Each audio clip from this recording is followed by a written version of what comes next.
about 80% of disabilities are unseen, and most of them go unreported. So we know over 1 billion people roughly on the planet, 1 in 4 have a disability.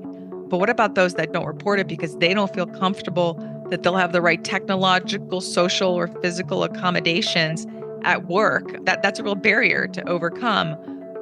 Welcome to Forward with NACCE, Inspiring Entrepreneurial Action, a podcast that shares the stories of everyday entrepreneurs, entrepreneurial leaders, and the communities that support us. We hope that this diverse collection of stories brings you inspiration, inspires you to take action, and ignites entrepreneurship in your community as we make our way forward together. Welcome to this episode of Forward with NACCE. I'm Rebecca Corbin, President and CEO of NACCE, and your host for today. We have a very special guest in our studio, so I'm really excited to introduce her to our audience, and her name is Alexandra Ingersoll. So, Allie, we've had a great conversation. I think it was last week, and I'm just excited for you to share your story and some of the great work that you're doing globally and just really being an inspiration to other people. So let's just dive right in. And why don't you kick us off this morning and tell us a little bit about yourself and kind of what brought you to doing the work that you're doing today. Thank you, Dr. Corbin. It has been such an incredible ride throughout life, and it's such a pleasure to be here. And thank you for having me. I have a little bit of an unusual upbringing. I grew up globally around the world with a German mother and an English American father. So I spent much of my life in boarding school, really diving into different cultures and ethnicities. And I was always a minority, which was really interesting growing up. And when I was a teenager, I popped over to China for quite some time as I graduated when I was young, which was an amazing experience, and learned to speak Chinese. And then I went to university and graduated with an entrepreneurship degree and started my career off in the nonprofit world, actually, with the Rockefeller family, getting young people engaged in politics, actually. So nonpartisan organization, and took a 180-degree turn in my mid-20s and started to learn to become a technical analysis day trader in my home in the Bahamas, actually, which was really home base growing up. Several years in, I broke my neck in a shallow water diving accident when I was 27 years old, leaving me a C6 quadriplegic, paralyzed from the chest down with paralyzed hands and limited upper body mobility. Over the next several years, I pretty much went through medical challenges that most people probably wouldn't be able to pronounce. And so I didn't really have much of a life except for working and day trading. And that led me back to China for life-saving spinal surgery. And I spent a few years there. And after which I moved to Raleigh, North Carolina, where I presently reside because my sister and family are right around the corner. And I started to get into disability advocacy by fighting health insurance companies, essentially, after spending a year in bed with a pressure sore and multiple surgeries. And that really took off and bloomed into something beautiful. And several years ago, I woke up and I think I went through a midlife crisis. And I decided to switch careers to marry my entrepreneurial and business background with my advocacy life, which leads me to where I am now. I'm a consultant and I work in the area of diversity, equity, and inclusion with disability, anywhere from digital accessibility, inclusive design.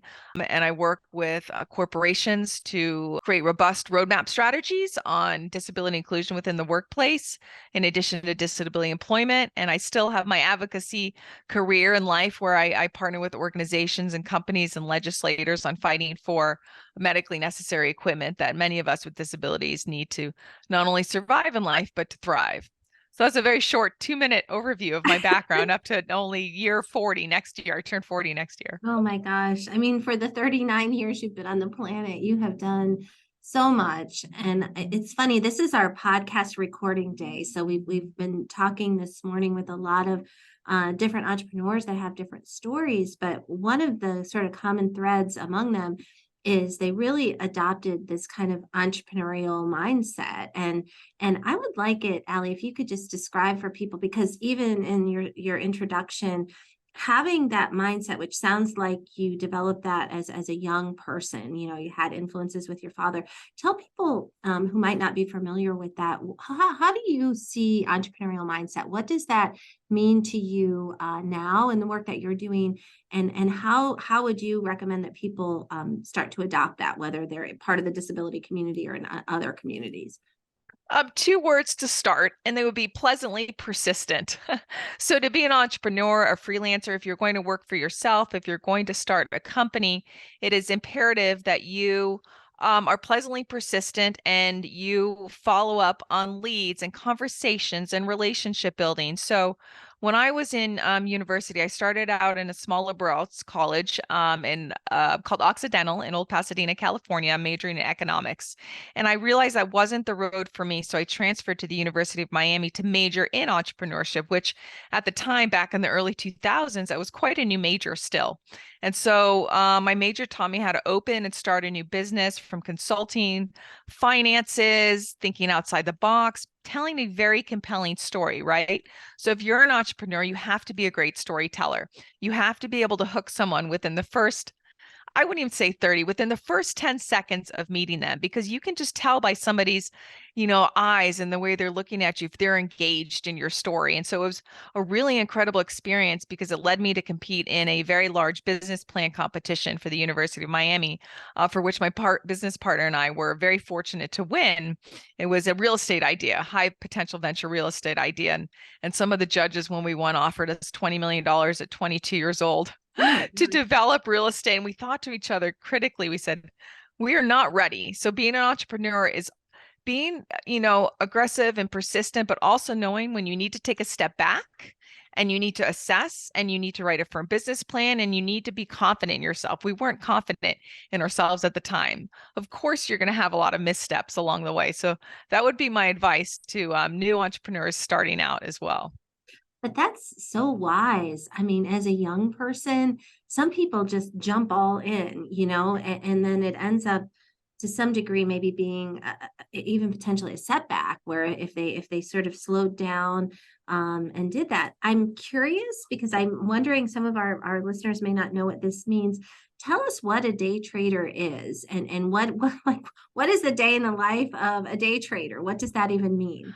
Most people, when they think of it, on my business card, I have day trader, advocate, consultant, speaker, blogger.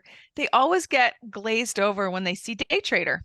And a lot of people think of, unfortunately, that stereotype where we have those unconscious biases of the Wall Street gentleman in a suit with sleek back hair and kind of greasy and a little bit slimy at times. But day trading encompasses so much. I use technical analysis. So I use mathematics behind my charts and I use a very specific methodology. There's hundreds of methodologies out there. Some traders trade and they look at global trends and they use the news. It's called macro trading, and others use technical analysis. So I was fortunate. My father, when I was 24, 25, I said, I don't want to be in politics anymore. And how do I make money and work for myself? And he said, well, you can be a day trader. I said, great, sign me up. How do I do that? He said, well, there's a 12,000 page course. Put yourself through it. I'll help you, but you're on your own, kid. And so I still day trade some today, but it's if you're a great trader and you do this full time, it should be boring. It really should. You shouldn't sit on the edge of your seat, because trading is very akin to professional poker. It's all about psychology, right? It's 90% psychology and 10% methodology. So you play into a lot of those psychological fears. For example, you have a trade and you're not properly prepared, or you're risking too much money on one trade and you go on these hope sprees and it keeps going down and down and down, but you just have this hope that it's going to go back up. So a lot of it, I spent a lot of time working on psychology and a lot of different courses on that as well. And it sounds as sexy as part of my job, but it's really not. I think that's a great explanation. And it also reminds me of effectuation, really the entrepreneurial mindset process that we use a lot here at NACCE, that was developed by Professor Sarah Saraswati at the Darden School at the University of Virginia. And she talks about, obviously bird in hand. So, in your example, your dad and having that resource and that sort of mentoring from him, but affordable loss or affordable risk is really doing that evaluation, which it sounds like is something that you kind of incorporate into your daily life. And so I think what's interesting, and you were, sharing with us a little bit about that accident and how that transformed your life. And it's impressive to all of us, I'm sure, listening, really how you've turned what is a very formidable challenge in multiple ways into something of sort of reconstructing your life. So it still has components of things you did before, but it has new things. And one of the things that I learned about you when we talked the other day is your view of no. And when people tell you, Allie, no, you said to me that is the starting negotiation point. So maybe describe for us what does that mean for those who may not be as bold as you are, and why is that important for everyone to think about that? Yes, actually, again, that was my father. I contribute. No is a starting negotiation point. You're going to get rejected left and right. It started out when we were a kid. Your mother told you couldn't have a cookie. No, right? So as a child, you're a little bit more bold and you don't have all of those barriers or psychological barriers of fear around you. And you try to negotiate to get a cookie again, right? But as we get older and we become adults, we have this loss aversion, right? And we are more afraid of losing than trying something new, of what we could gain. And, I always say you have to be the scientist in your own life. You have to constantly experiment and you're going to fail over and over again. One quote I live by every day is Winston Churchill's quote, where he said, "Success consists of moving from failure to failure without lack of enthusiasm." So oftentimes people look at me and they say, "Wow, you are achieving or have achieved so much in just a few years when you turned your life, in 180 degrees." I said, "Yes, but for every 10 things that you see that were successful, there were probably 30 that were not." So it's constantly having the courage to have so many hands in the pot, so to speak. So when one thing falls off, you don't have all your eggs in one basket, you don't get discouraged and you don't give up. Right. And so loss is it's part of life. And maybe that might be due to the fact of my disability and that I've been killed several times in the hospital. I spent 6.5 years barely having Maslow's hierarchy of needs met. And so I have a slightly different perspective shift, which is what I'm always trying to encourage, especially young people, is changing your perspective, looking at life through the lens of whoever you're working with through their eyes, right? And so don't treat people the way you want to be treated, but treat people the way they want to be treated. And checking yourself at the door, analyzing what unconscious biases and stereotypes you may hold towards a situation based on maybe something that happened to you in the past or societal norms. Wow. So you are a woman with limited physical mobility and part of your Mm-hmm. body, but you have, it sounds like, a very disciplined mind. And I think, some of the things you're suggesting to all of us, because I think the human condition, I agree with you. I think psychology is so important, and know thyself. We all have these shadows and things that the blind self, I think they call it, where, there are things that sort of guide us. And if we're not aware of them, they can really interfere with us really living our best life. So you and I chatted about this the other week about, what it feels like to get Well, stuck or, just to dive into something you just touched on before about psychology, it's important. You know how there's a life requirement, educational requirement in school that you take geography as a child? I think there needs to be a life requirement to having a therapist. I think if we oh, should have one every week. yeah, I mean, certainly, because, once you can kind of decode, and this is what you were hitting on yourself, and that was sort of, me sort of professionally and personally entering into 2023 as, I'm even thinking about how can we scale and grow and deepen the work that we do at NACCE. I realize that one of the hindrances that I have is I see potential in everything and everyone. That can be a real downside because you can get Uh-huh. stuck. You can get stuck trying to rehabilitate projects, people, relationships that sometimes it's better not to. And so 100% agree. It should be hands down a It requirement. it it takes a lot of discipline. I've had the discipline you touched on this earlier from I went to Catholic boarding school with a lot of nuns. So that's probably where my discipline came in when I was 10 years old as well. But taking on projects, I do the same thing and it's not always a great thing. And I do these micro self-analyses throughout the day, every single day, because I'm surrounded by caregivers, a mother, a husband. I don't get to be alone as a quadriplegic. Maybe I have an hour here or there. So I used to live in complete anxiety all the time.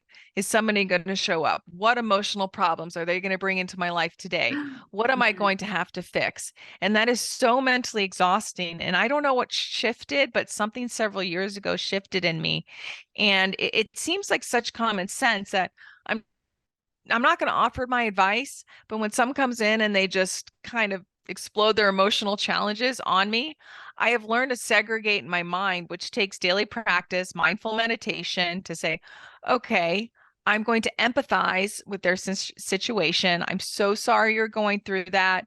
That's got to be really tough. In my mind, I may think to myself, I'm an action woman. Okay, if I take actions one, two, and three, I could mitigate a lot of those challenges the other person's dealing with. But that's me putting on my hat and saying, okay, I'm not in their shoes. Everyone has their own lived experiences of challenges. That is so empowering. And I mean, you're learning that, I think, at a stage in life where, I mean, honestly, some people never learn that. And I think it is something I've been listening to a lot of other podcasts about this, just trying to think about, things that didn't go well, either business wise or otherwise. And I've been thinking a lot about like, what is my role in that? Because you can really get into sort of personality types and examine relationships. But if you're always looking at the other and you are in sort of a unique situation that to some you're not alone and lonely like other people, but having all these people in your life, as sometimes we do, as you're now very successful in your career and we've had some success here as well, that you have to sort of limit access. And if you can't limit access to people, to your physical self, like you can limit access to your physical mind and how Yes. you allow people to come in. And I think those are some of the stories that we tell ourselves. Are we good enough? Are we setting ambitious goals? And I think it's just a fascinating area to kind of explore. And when you think And about empowerment, and I would love to hear a little bit more, and I'm sure the people listening, of how do you work with others in the disability community to really find their sense of self and their sense of agency. And I know, like right off the bat, disabilities are multi-dimensional. So maybe speak to how you do that and really your understanding of the opportunity that people that we love in our lives that have some type of disability can become more empowered.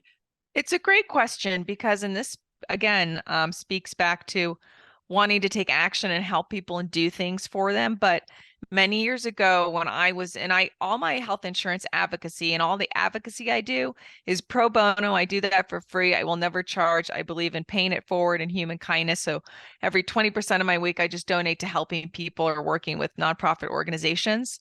And early on, when I fight health insurance companies and I learned to strategically write letters of medical necessity backed up by peer-reviewed journal articles. I'm a dog with a bone when it comes to insurance companies. And a lot of people individually have reached out to me, especially in the early days, and said, will you help me? I said, of course I will help you get a mattress or a wheelchair. And they would send me their letter of denial. And I kept getting emails back and they were trying to write a letter and I found myself writing it for them. And after about a year and a half, I realized that was not helping them. I was not giving them a tool, right? Give them a fish for a day, they'll eat for a day, teach them how to fish, and they'll be sustained for the rest of their life.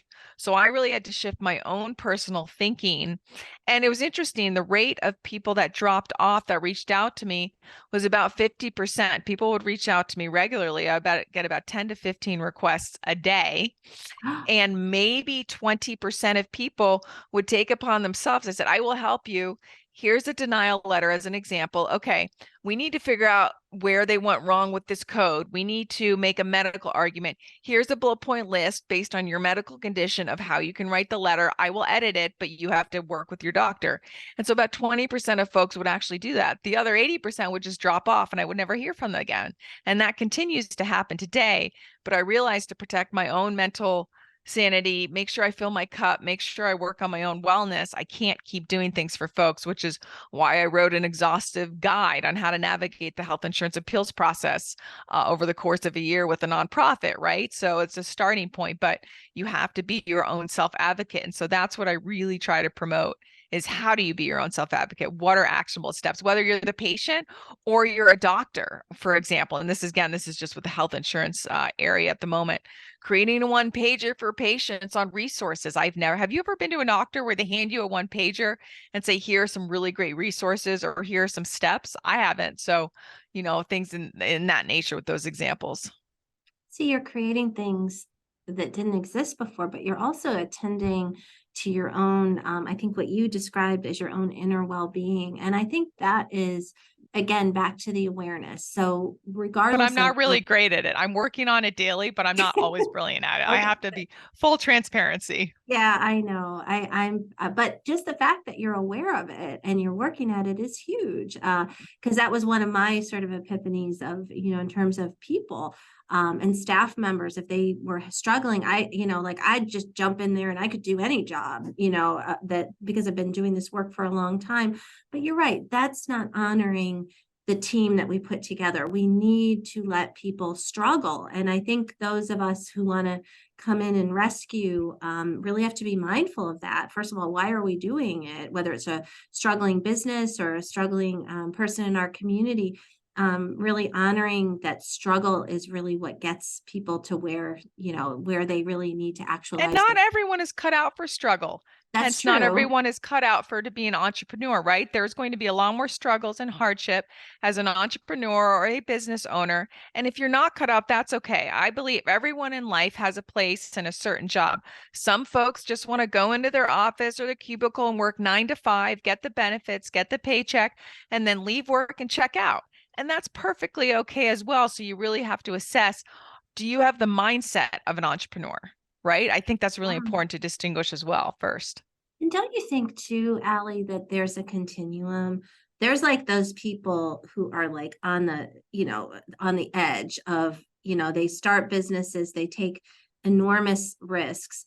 But I kind of feel like everybody fits in, even if you're not even that entrepreneurial at all, you can at least adopt somewhat of a growth mindset, right? Even if you want to work at doing the same thing every day with just the ultimate Oh, lack of risk. that's a human skill on a personal level. Absolutely. Yeah, yeah. So let's talk a little bit as our time is winding short on diversity, equity, inclusion, and belonging, because I know that's a passion project for you. I can tell you amongst, my peers and association and higher ed, people are still trying to figure it out. Like how do we move the ball forward? And it's got to be more than just hiring a position to do it, because it's a broad undertaking and it's a big tent. There's a lot of people that fall into that category. So maybe share with everybody, how do you look at DEI and B, and what kinds of things do you help others try to advance in this area?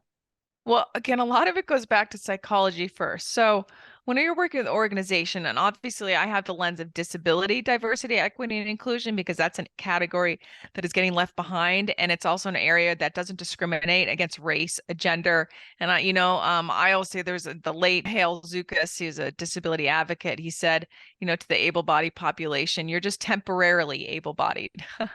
I thought that was That's quite eloquent because true. it's Oh my true. gosh. But Yeah. within the DEI belonging lens, obviously, first it comes from getting senior management to buy in, making sure you have robust ERGs that are very inclusive. And those are just steps, right? But a lot of it coming back to psychology is having the right training and mindset on emotional intelligence and understanding what are your unconscious bias and your stereotypes and what opinions and values and belief systems are you bringing into the culture of a company and how do you change that? There are very concrete steps. You could write a very beautiful business plan on, okay, first we've got to measure through inclusive surveys and focus groups and really figuring out where's our starting point. Where are you in the DEI journey within an organization? And once data, you need data to make change, although data does not exist to tell the whole story, but it is a foundational piece. Once you have that, then you need to have several champions and leaders who's going to lead that path forward. And it's very surprising to me because I was on a call yesterday with a dear friend of mine who leads the DI of a very major corporation, a multi-billion-dollar corporation. And there are 5 people in the billion-dollar corporation who are in the DI division. And she was mentioning to me that they are so segregated from the HR division, which obviously that cannot be the case. How are you going to work with HR for not only inclusive hiring practices, but how are you going to retain many of your folks in the diversity, equity, inclusion with gender and LGBTQ and disability? And that's where the hard piece is. You can easily put in 7 strategies to recruit people in the DEI, but that doesn't mean they're going to be happy. And people that have high turnover rate, there's a very strong business case, and all the metrics and data are out there that people with disabilities or people that feel more belonging are going to be more productive. It increases revenue, et cetera, and net income and so on and so forth. But it really, really starts with having buy-in from the bottom and the top, and then really taking a very meaningful assessment of where you are in your journey and where you want to go. Yeah, that I think gives us a lot to really think about. And I really like what you're saying about, if in that example, those individuals are not talking to HR, you have like a big issue because you're not going to be kind of not only just recruiting people in, but retaining them, figuring out what they need. And I think, even with little kids and young learners in the K to 12 system, I have thought about this a lot, IEPs and the individual education plan. I mean, truly, the majority of people kind of need some type of accommodation. It's trying to figure out how can you really focus on getting people to be more aware of what we can do to make Well, everybody right. feel And so those of us with visible disabilities, about 80% of disabilities are unseen. And most of them go unreported. So we know over 1 billion people roughly on the planet, 1 in 4 have a disability. But what about those that don't report it because they don't feel comfortable that they'll have the right technological, social, or physical accommodations at work? And that is a real barrier to overcome.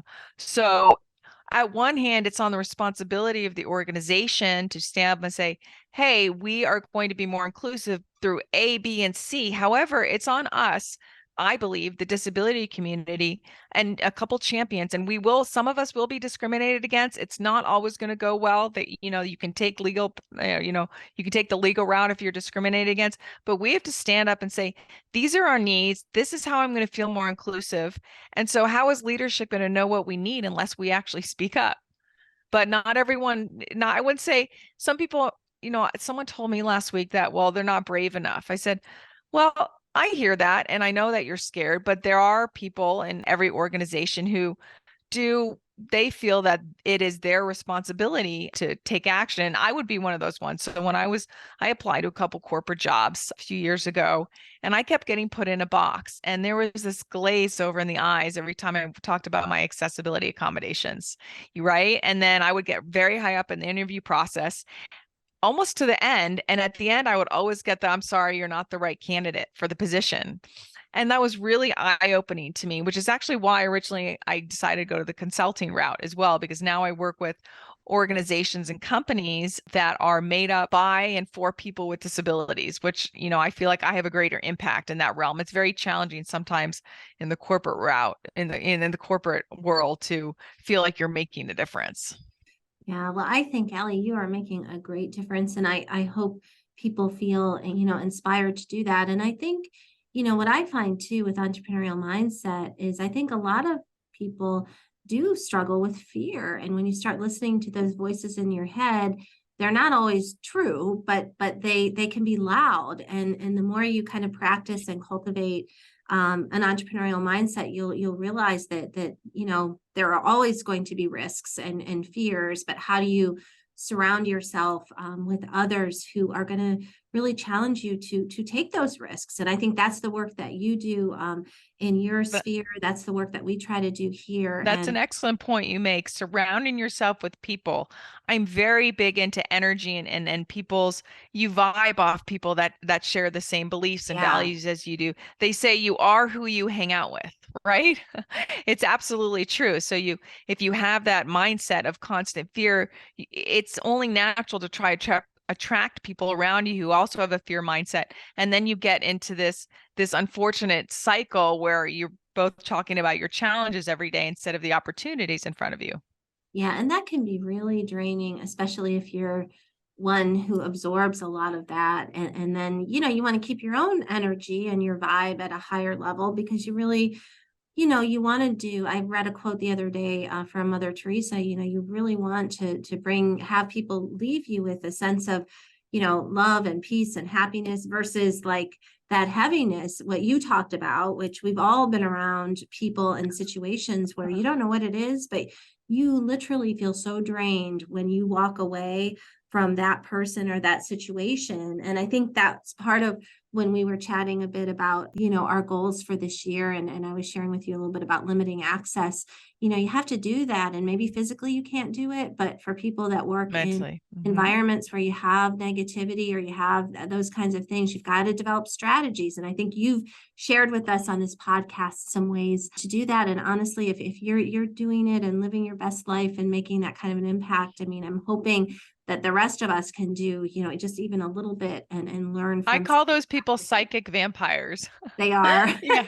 They get their little fangs. That's my expression. Yes, exactly.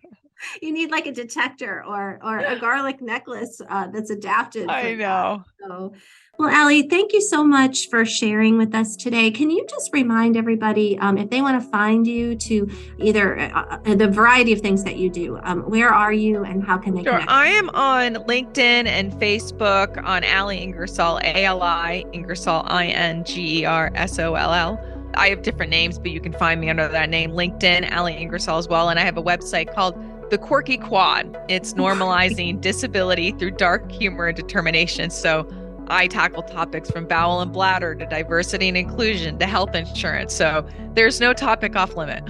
That's awesome. Okay. Well, thank you so much, Allie. And just encourage everyone listening, to broaden your understanding of DEI&B and do what you can and through the community, make the world a better place. Thank you. Thank you, Dr. Corman. Such a pleasure. Thank you for joining us today. We hope that you will continue to explore the many ways to define entrepreneurship with NACCE as we celebrate opportunity, failing forward, and success, learning from one another along the way. Subscribe to this podcast on your favorite platform and follow at NACCE on social media and learn more about us at nacce.com/podcast. Stay tuned for a new episode each week. We look forward to making our way forward together with you.